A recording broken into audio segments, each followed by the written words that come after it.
অর্থের সময় মূল্য ধারণার সবচেয়ে গুরুত্বপূর্ণ যে ফ্যাক্টর সেটা হচ্ছে বর্তমান মূল্যের ধারণা। প্রথমে জেনে নিব, আজকের ক্লাসে আমরা জেনে নিব বর্তমান মূল্য কি, বর্তমান মূল্য কিভাবে অর্থের সময় মূল্যকে প্রভাবিত করে, বর্তমান মূল্যের প্রয়োজনীয়তা কেন এবং বর্তমান মূল্য সম্পর্কিত যাবতীয় গাণিতিক সমস্যার সমাধান। তো প্রথমে আমরা জেনে নিই বর্তমান মূল্য কি। ভবিষ্যতে কোনো নির্দিষ্ট পরিমাণ অর্থ পাওয়ার জন্য বর্তমানে যে টাকা বিনিয়োগ করা হয় তাকে বর্তমান মূল্য বলা হয়।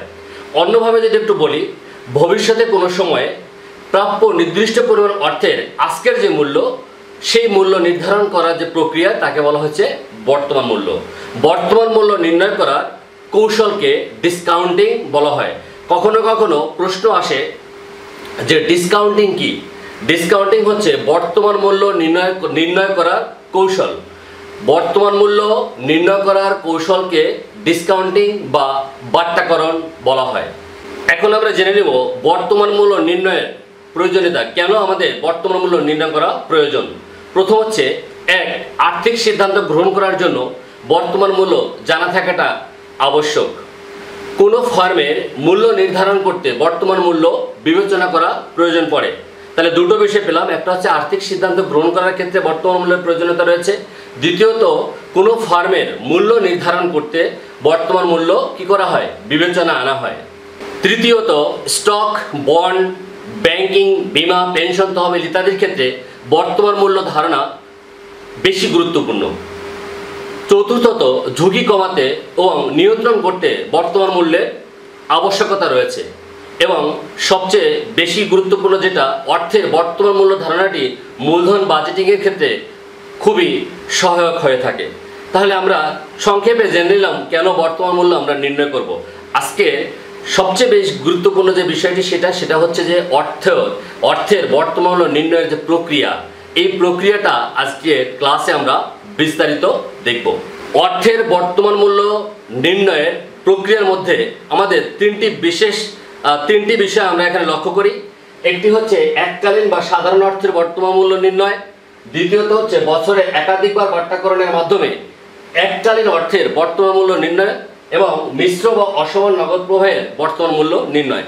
এগুলো তিনটা লাইন আমি বলেছি, এটা ঠিকই, কিন্তু এই তিনটি কিন্তু বিস্তারিত আলোচনা আজকে ক্লাসে আমরা করব। সো আমরা একটু দেখে নিই যে প্রথমে যে এককালীন সাধারণ অর্থের বর্তমান মূল্য কিভাবে নির্ণয় করতে হয়।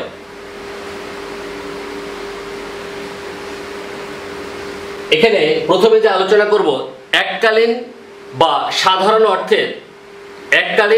সাধারণ অর্থের বর্তমান মূল্য নির্ণয়।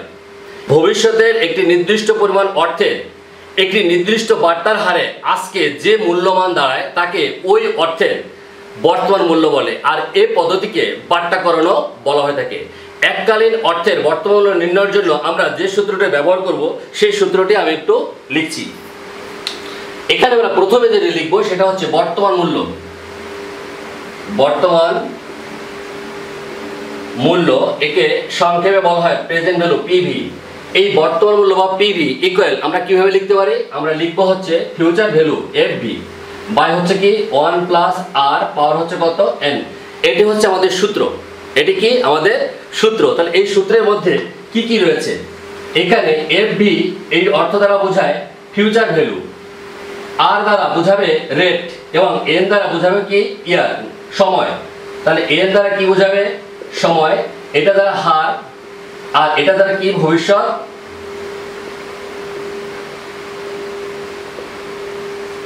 মূল্য। এখন আর দ্বারা বোঝানো হচ্ছে কি এখানে সুদের হার, রেট অফ ইন্টারেস্ট, এবং এন দ্বারা বোঝানো হয়েছে নাম্বার অফ ইয়ার্স। তাহলে আমরা দেখলাম ফিউচার ভ্যালু এফবি দ্বারা বোঝানো হচ্ছে ভবিষ্যৎ মূল্য, আর দ্বারা হার, রেট অফ ইন্টারেস্ট, এবং এন দ্বারা এখানে number of years, that means সময়টাকে এখানে বোঝানো হবে। তো আমরা যদি একটা উদাহরণের মাধ্যমে বিষয়টা বুঝি তাহলে আমাদের মনে হয় সবচেয়ে ভালো হয়। তাই আমরা উদাহরণটা আমরা একটু লিখি। আমরা এখানে একটি উদাহরণ লিখেছি। উদাহরণটা হচ্ছে, আমি একটু বলি, আজ থেকে 5 বছর পরে জনাব সজীবের 10,000 টাকা প্রয়োজন। আজ হতে 5 বছর পরে জনাব সজীবের 10,000 টাকা প্রয়োজন। যদি জনতা ব্যাংক লিমিটেড 10% হারে সুদ প্রদান করে তাহলে জনাব সজীবকে কত টাকা ব্যাংকে জমা রাখতে হবে। তাহলে আমরা কিন্তু আগেই বলেছি যে যদি আমাদের ভবিষ্যৎ মূল্য দেওয়া থাকে যে কত টাকা আমরা পাবো, তাহলে আমাদের নিঃসন্দেহে এটা মনে করতে হবে যে আমাদের বর্তমানে কত টাকা ব্যাংকে জমা রাখতে হবে। এটা কিন্তু আমরা আগে একটা ধারণা নিয়েছি। তাহলে ভবিষ্যৎ মূল্য দেওয়া আছে যেহেতু, তাহলে আমাদের কি হবে, প্রেজেন্ট ভ্যালু সূত্রটা আমরা এখানে ব্যবহার করব। তাহলে এখানে আমরা সূত্রটা কি লিখতে পারি, আমরা উপরে সূত্রটা একবার দেখিয়েছিলাম, তারপর আরেকবার লিখি, সেটা হচ্ছে পিভি ইকুয়াল, তাহলে আমাদের কি লিখবো, এফভি বাই হচ্ছে কত 1 প্লাস আর পাওয়ার হচ্ছে কত এন। এফভি বলতে আমরা কি বোঝাচ্ছি, ফিউচার ভ্যালু। তাহলে এখানে আমরা যদি লিখি ফিউচার ভ্যালু কত টাকা আমি পেতে যাচ্ছি হচ্ছে কত, পেতে চাচ্ছি হচ্ছে 10,000, তাহলে 1 প্লাস সুদের হার কত 10%, তাহলে আমাদের কি লিখবো 0.10, দ্যাট মিন্স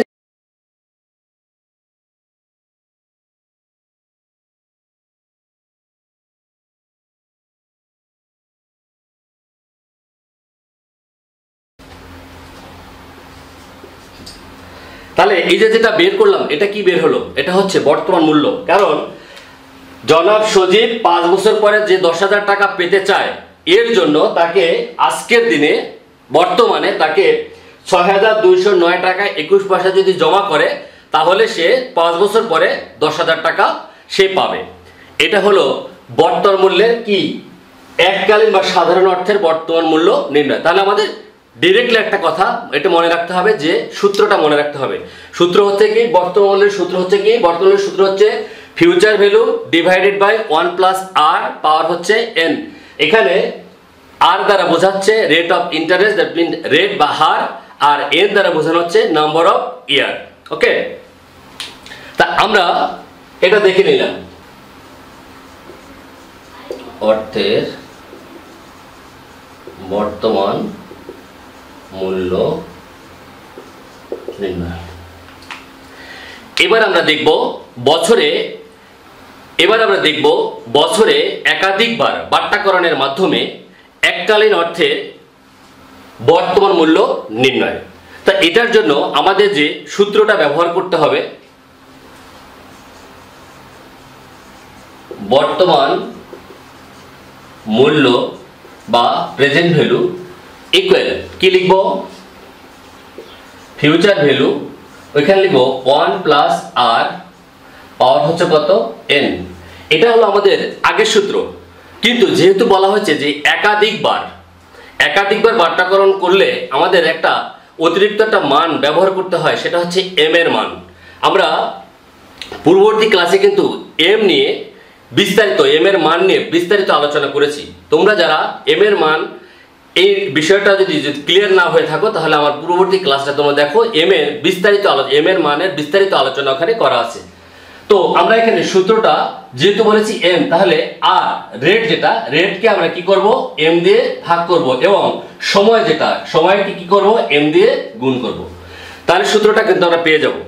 আমি আবার বলছি, যদি বছরে একাধিকবার বাট্টাকরণ করার প্রয়োজন হয়, তাহলে বছরে একাধিকবার বাট্টাকরণের মাধ্যমে এককালীন অর্থের বর্তমান মূল্য নির্ণয় করতে গেলে আমাদের কি করতে হবে, এখানে এম এর যে মান সেটাকে ব্যবহার করতে হবে। যেখানে আমরা বলেছি এফবি ইকুয়াল হচ্ছে আমাদের ভবিষ্যৎ মূল্য, আমরা জানি আর এর মান কত, আর হচ্ছে আমাদের রেট, এখানে আমাদের রেট, এবং এন এর মান হচ্ছে কি সময়, এবং এম যেটা, এই এম দিয়ে কি বোঝানো হচ্ছে, বছরে বাট্টাকরণের সংখ্যা। বছরে এম বলতে কি বোঝা হচ্ছে, বছরে বাট্টাকরণের সংখ্যা। আমরা জানি এন হচ্ছে নাম্বার অফ ইয়ার,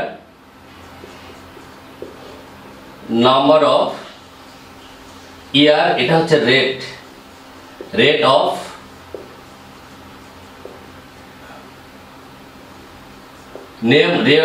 ইন্টারেস্ট,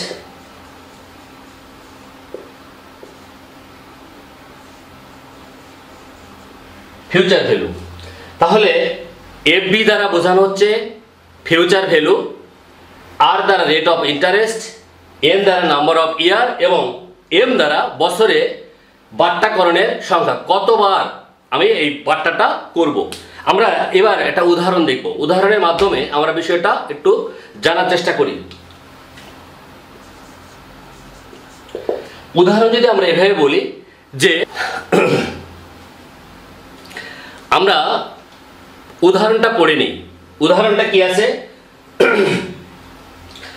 বছরে একাধিকবার বাট্টাকরণের মাধ্যমে এককালীন অর্থের বর্তমান মূল্য নির্ণয় করার জন্য আমি একটা উদাহরণ লিখেছি। উদাহরণটা হচ্ছে জনাব সজীব 5 বছর পর ইউনাইটেড লিজিং কোম্পানি থেকে 10,000 টাকা পাবেন, সুদের হার 12%। মাসিক, এখানে মাসিক বাট্টাকরণ করা হলে উক্ত টাকার বর্তমান মূল্য কত, এটা আমাদের বের করতে হবে। তা এর জন্য আমরা কিন্তু পূর্ববর্তী ক্লাসে আলোচনা করেছিলাম, যদি অর্ধবার্ষিকী হয় তাহলে এম এর মান হয় 2, ত্রৈমাসিক বা কোয়ার্টারলি যদি হয় তাহলে এম এর মান হয় 4, দ্বিবার্ষিক যদি হয় তাহলে এম এর মান হয় 6, মাসিক ভিত্তিতে হলে এম এর মান হয় 12 বা 12, পাক্ষিক ভিত্তিতে যদি হয় তাহলে এম এর মান হয় 24, এবং সাপ্তাহিক ভিত্তিতে হলে এম এর মান হয় কত 52, এবং দৈনিক যদি হয় তাহলে হয় 365 বা 365। আমরা কি বুঝতে পেরেছি? তাহলে এখানে বলা হয়েছে কি, এখানে যেহেতু বলে দেওয়া আছে এটা হচ্ছে মাসিক ভিত্তিতে, এটা কি বলা আছে মাসিক ভিত্তিতে, তাহলে আমাদের মানটা কত হবে, এখানে মাসিক ভিত্তিতে হওয়ার কারণে আমাদের এখানে মানটা বসাবো হচ্ছে কত 12। তাহলে এতটুকু আমরা মনে রাখি। তাহলে আমরা সূত্রটা যদি আমরা এখানে উপরের সূত্রটা একটু মুছে ফেলি,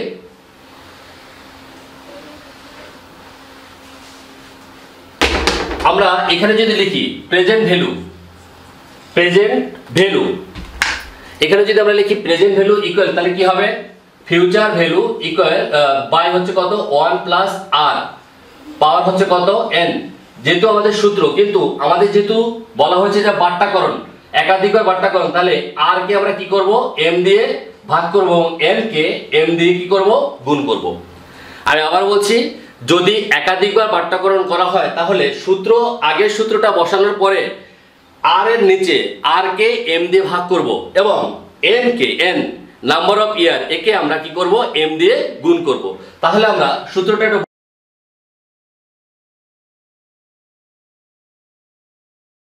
এটার জন্য আমাদের উত্তর কত হবে 5,504 টাকা কত পয়সা 50 পয়সা। ঠিক আছে, এটা ক্যালকুলেটর প্রেস করলে তোমরা উত্তরটা পেয়ে যাবে। তাহলে এই অঙ্কটাতে আমরা বেসিক কি শিখলাম, এখানে আমরা আগের অঙ্কটা থেকে এতটুকু দেখলাম, আগেরটা ছিল কোনো একাধিকবারের কথা ছিল না, বছরে একবার। এবার হচ্ছে কি বছরে একাধিকবারের কথা, একাধিকবারের সূত্র, যদি এখানে মাসিক না হয়ে যদি আমাদের কি হতো, যদি আমাদের সাপ্তাহিক হতো, তাহলে আমরা এখানে কিন্তু আমরা কত লিখতাম 12 জায়গা আমরা লিখতাম হচ্ছে কত 52। ওকে, আর এটা যদি আমাদের অর্ধবার্ষিকী হতো তাহলে কি হতো, আমরা এখানে লিখতাম হতো 2, এখানে লিখতাম ভাগ করতাম কত 2 দিয়ে, গুণ করতাম 2 দিয়ে। তাহলে এইটা আমরা এই নিয়মের যদি অঙ্ক কখনো আসে তাহলে আমরা এইভাবে এর সমাধানটা করে দিব। এবার আমরা আলোচনা করব মিশ্র বা অসমান নগদ প্রবাহের ক্ষেত্রে বর্তমান মূল্য কিভাবে নির্ণয় করা যায় তার একটি উদাহরণ। সেই উদাহরণটা যদি দেখি, জনাব সজীব একটি প্রকল্পে 1 লক্ষ টাকা বিনিয়োগ করতে আগ্রহ প্রকাশ করছে। কত টাকা 1 লক্ষ টাকা সে বিনিয়োগ করতে চায়। সেখান থেকে আগামী 3 বছরে সে কিভাবে টাকাটা পাবে, প্রথম বছর পাবে সে 30,000 টাকা, দ্বিতীয় বছরে পাবে 70,000 টাকা এবং তৃতীয় বছরে পাবে সে 50,000 টাকা। এবং এখানে একটা রেট দেওয়া আছে, সুদের হার দেওয়া আছে বা সুযোগ ব্যয় দেওয়া আছে, সুযোগ ব্যয়টা কত 10%। ওকে, আমরা যদি দেখি present value equal future value divided by 1 plus r power হচ্ছে n, এরপর আবার future value n 1 plus r power হচ্ছে n, future value 1 plus r power হচ্ছে n। আমরা তার সূত্রটা লিখলাম বোঝার জন্য, তা না হলে আমরা এক লাইনে কিন্তু কাজটা করে দিতে পারতাম। তো আমরা এখানে ফিউচার ভ্যালু কত 30,000, 1 প্লাস 1, আর এর মান কত 10 এবং n এর মান হচ্ছে 1, এখানে n এর মান 2, এখানে n এর মান 3, জাস্ট ক্যালকুলেশন করেছি 1,22,689 টাকা 71 পয়সা। দ্যাট মিন ওকে, তাহলে এটা হলো অর্থের বর্তমান মূল্যের ধারণা। তাহলে আমরা 3টি বিষয় আমরা এখানে উল্লেখ করলাম এবং 3টি বিষয় আমরা হয়তো বুঝতে পেরেছি। তারপরে তোমাদের যদি কোনো কোয়ারি থাকে, তোমাদের যদি কোনো বুঝতে অসুবিধা হয় তাহলে ফোন করো 01718962525 অথবা কমেন্টস করো, যথাসময়ে উত্তরটা পেয়ে যাবে। তো সবাইকে ধন্যবাদ এ পর্যন্ত আজকে ক্লাসটা দেখার জন্য। নেক্সট ক্লাসটা আমরা দেখব, নেক্সট ক্লাসে আমরা শিখব ভবিষ্যৎ মূল্যের ধারণা। দ্যাট মিনস আমাদের অর্থের সময়মূল্য ধারণা থেকে ভবিষ্যৎ মূল্যের যে ধারণা রয়েছে সেই ভবিষ্যৎ মূল্য সম্পর্কে আমরা বিস্তারিত আলোচনা করব। তো আজকে এই পর্যন্ত, সবাই ভালো থাকো, বাই বাই।